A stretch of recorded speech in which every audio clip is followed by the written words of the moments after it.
Welcome to the Women's Circle. Today I'm speaking with Karen Connell. Karen is an award-winning speaker and domestic violence advocate for over 40 years. She uses her experience and lessons learned to show that it can be done. She's written a book, Beyond Surviving, Take Back Your Life Using the Power of Choice.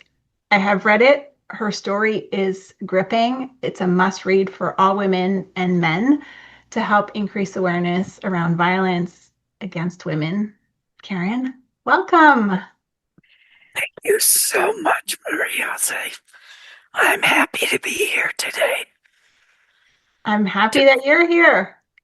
yeah, All right, I'm going to dive right in because you mentioned in your book that what you wanted most was to spread awareness about abuse of women in particular. But you said that it proved quite challenging. Can you tell us about your challenge in spreading the message of abuse towards women and what was your experience like? well, people either want to sensationalize it or they don't want to look at it as an issue. You hear on the news every night almost about domestic this, domestic that. They don't say domestic violence. They've shortened it because it's easier to manage and it's not so shocking to just call it's a domestic issue, making it sound like Mm. Like normal. it's normal, it's everyday, ordinary, run of the mill stuff. And it is everyday stuff. It happens worldwide to 1 out of every 3 women. So it is common, it is ordinary, but to try and sweep it under the Mhm. rug is not the way to change it. Right. I think we need to bring it out into the open, air it, and talk about it as the issue that it is. Yes. You said 1 in 3 women, and we are normalizing it because it happens, but it's not something that ought to be seen as normal. Exactly. Yes, absolutely. How do you think we bring awareness to that? Like, how do we make something that is happening all the time not normal?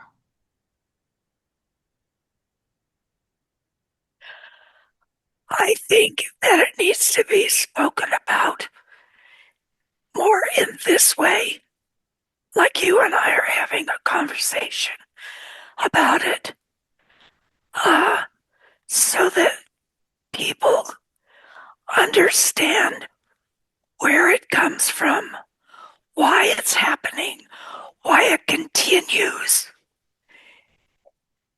and what we can do about it. Hmm. Yeah. I heard recently someone say that we're pegged as women for being angry about, what is happening, and yet we're not angry enough for what is happening.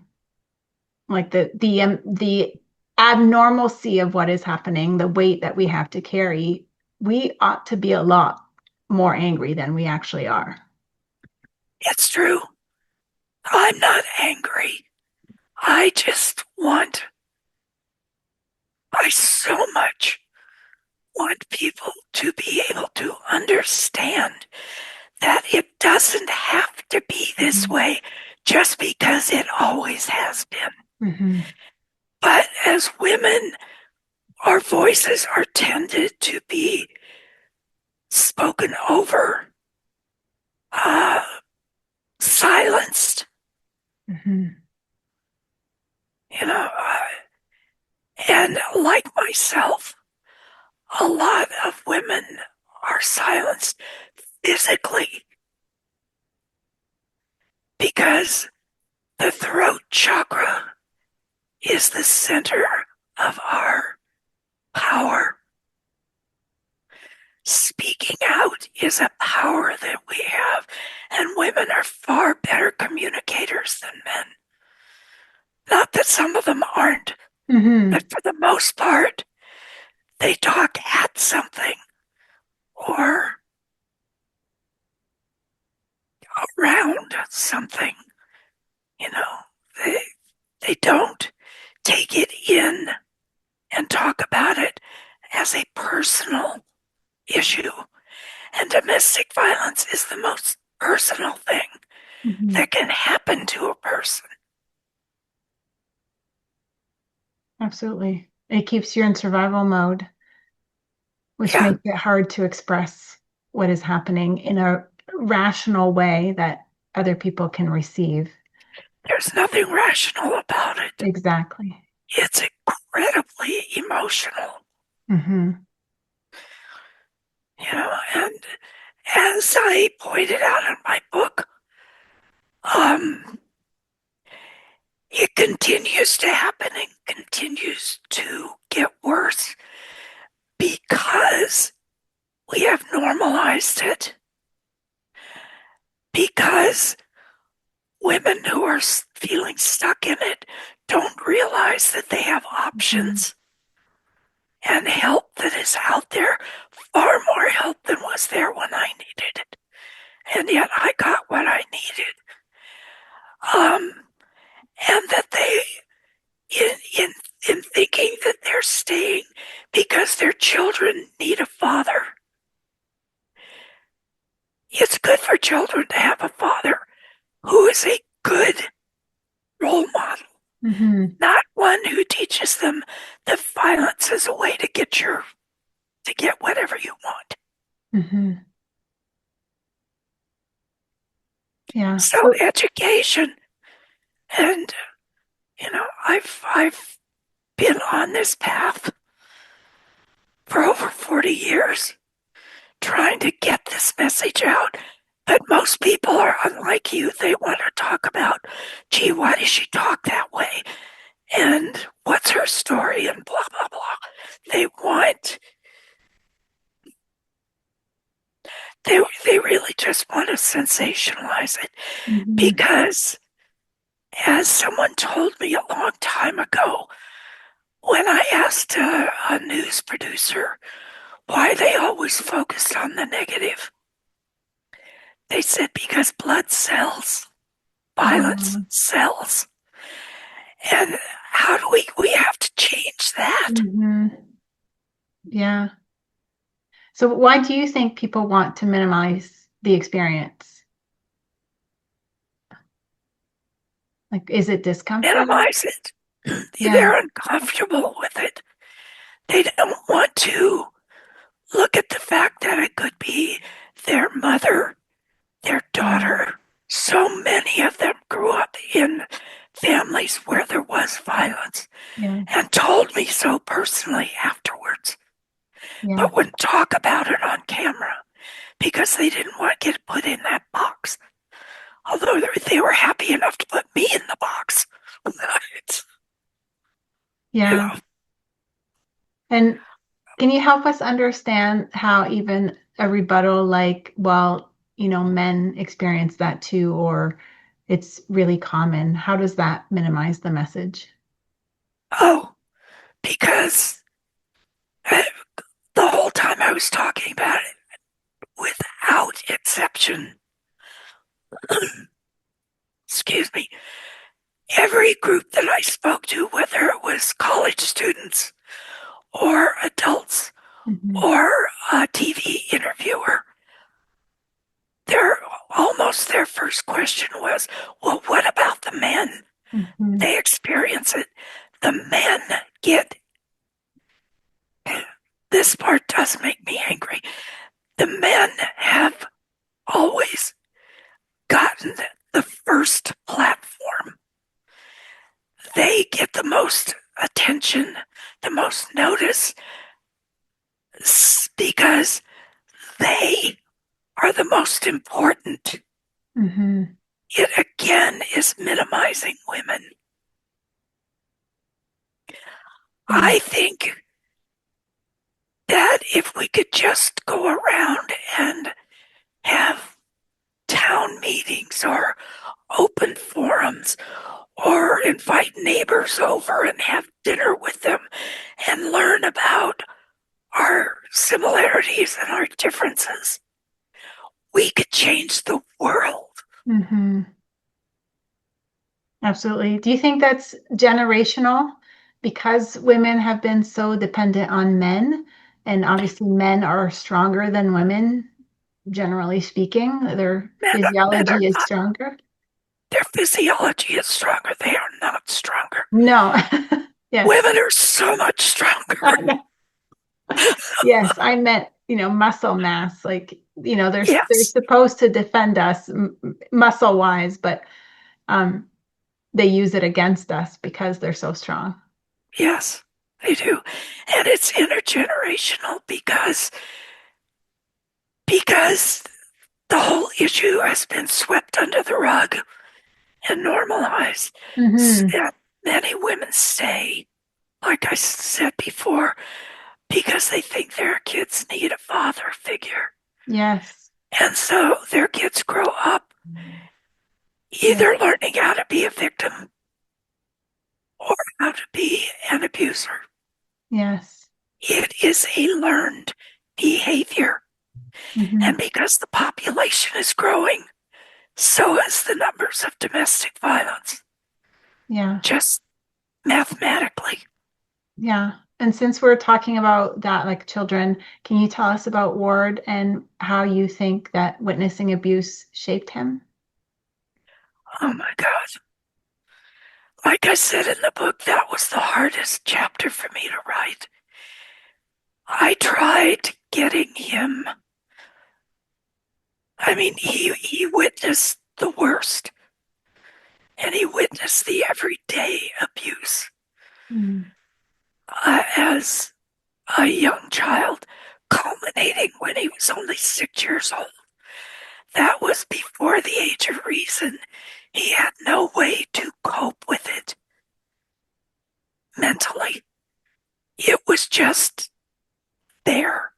It was just the way things were.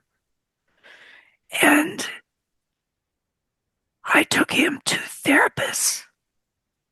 He played mind games with them. He was very intelligent, but he was so emotionally shut down because he was afraid to open himself up to feeling deeply about someone and have what happened to me explode in his face. Hmm. He was very controlling, very verbally abusive to his wife, and his kids saw it.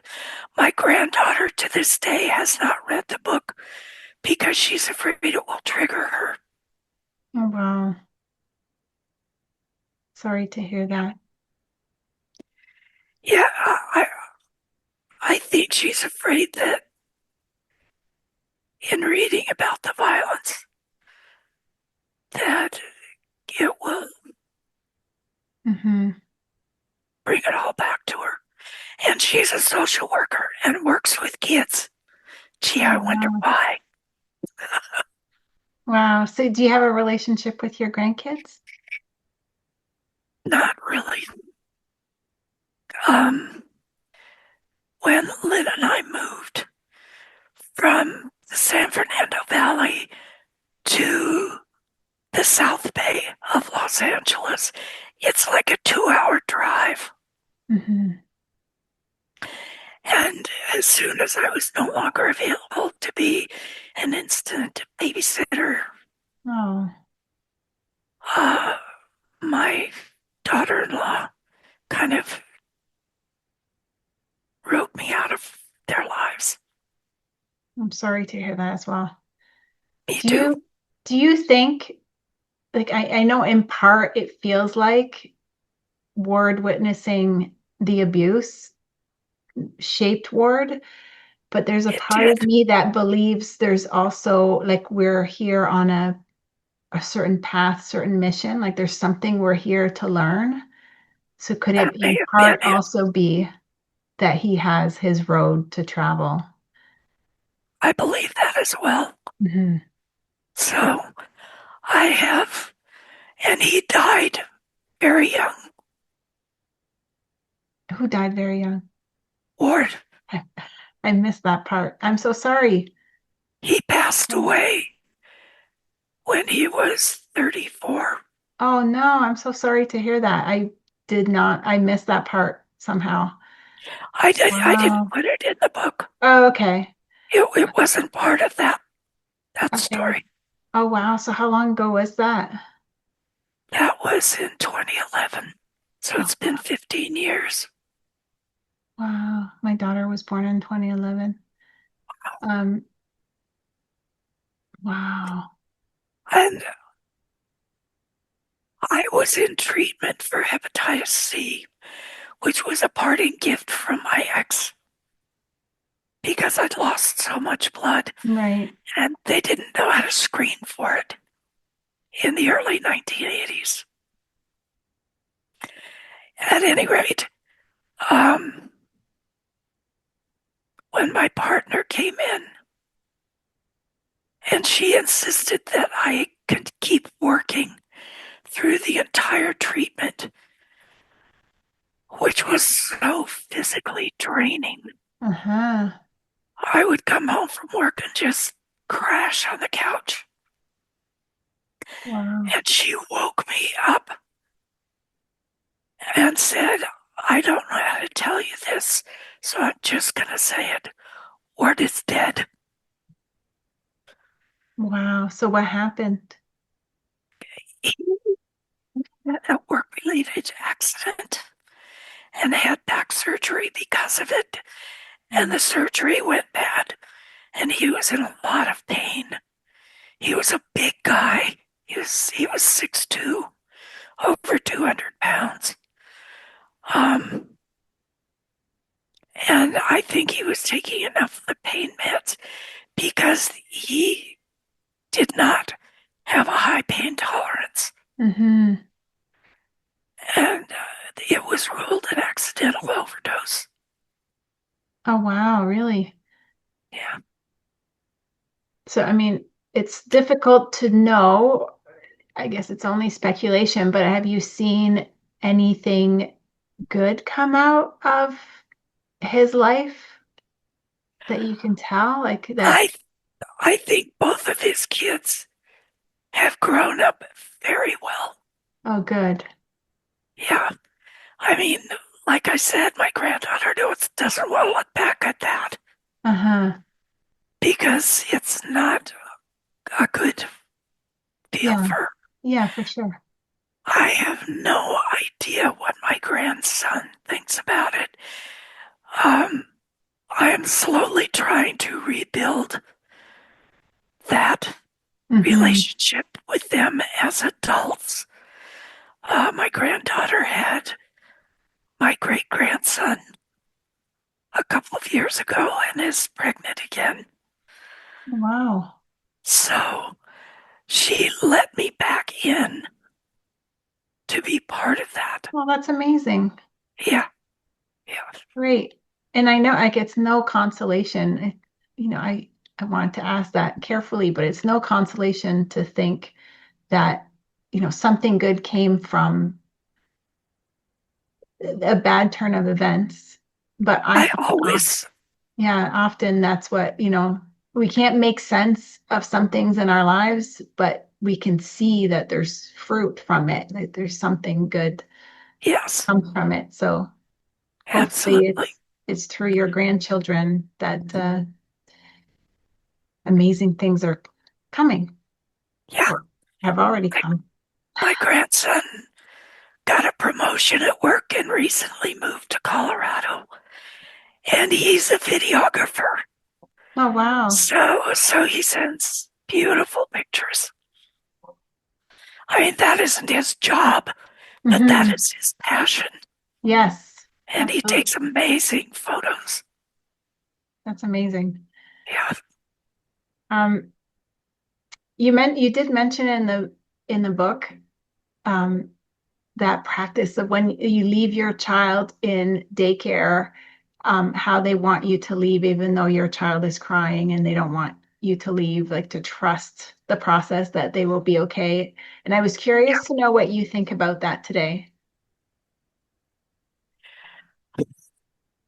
That one was really hard for me because they didn't know Hmm.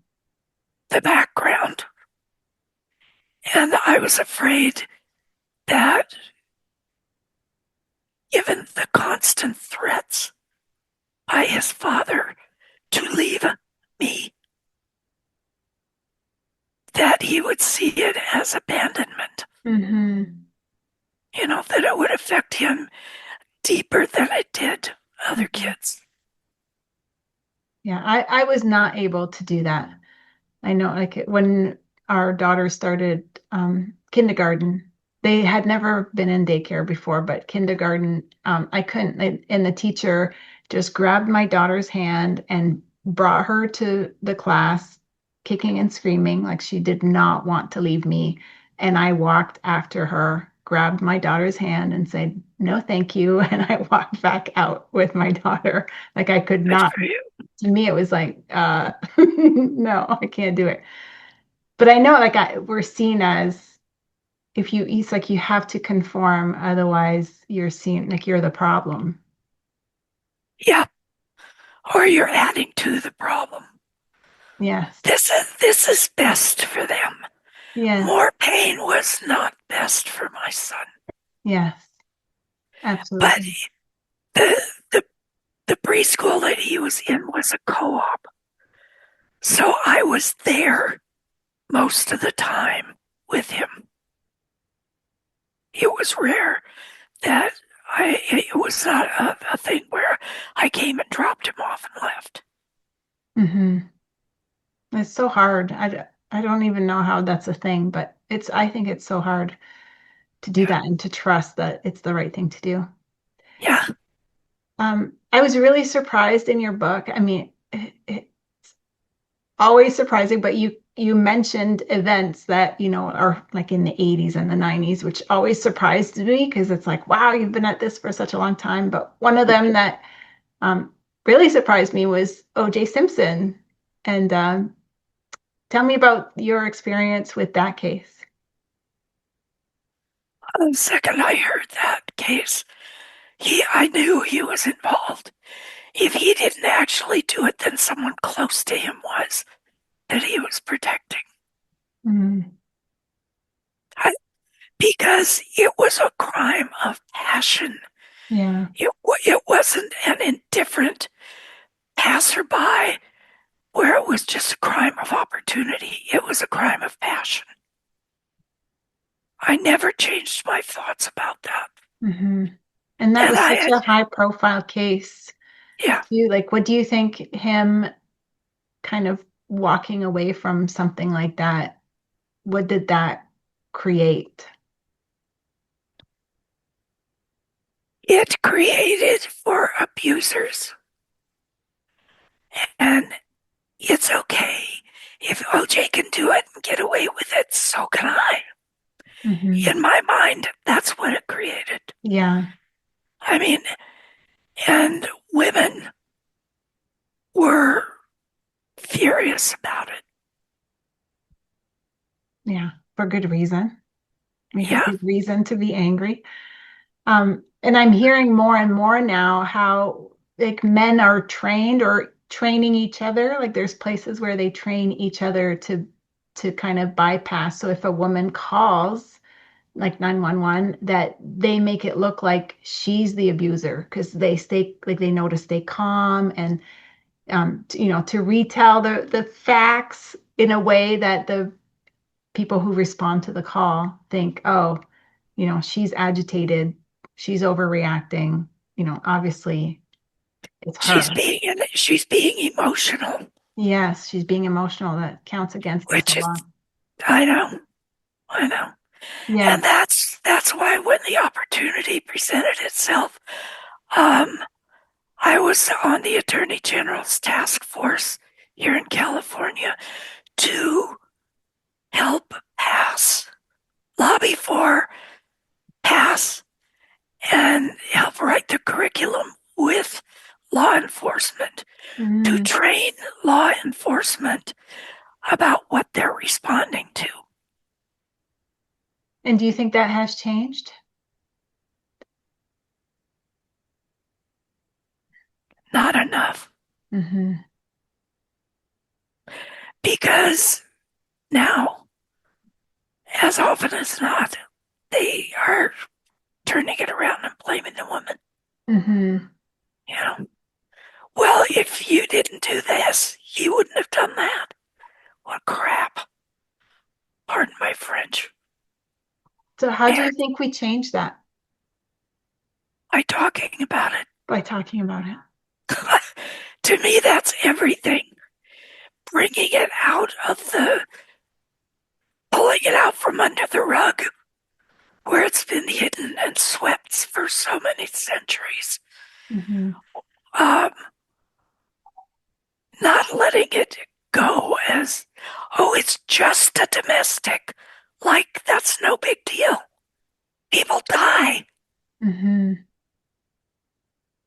So normalizing the conversation, Yeah. normalizing speaking of it.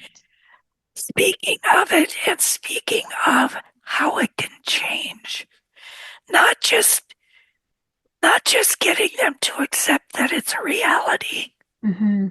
because on some levels they accept that, but on getting them to accept that there are ways to change it that aren't that far fetched. They aren't that difficult. You know, the cure, so to speak, is right there. All we have to do is use it. Mm-hmm. Do you think it's more like women? I know like sometimes they're dependent financially on the person, but do you think it's more that they blame themselves? Like you said, if I hadn't done this or if I hadn't said this or if I hadn't Oh, acted this he way. tells them that. He Yeah. tells them that. Do you think it's more that or more the thought that, oh, they're gonna change? Like if I change, they'll change. I think it depends on their circumstances growing up. Many of them come from communities where domestic violence is the norm, Mm-hmm. and it's right out in the open. And so they believe that That's how it is. that's just how it is.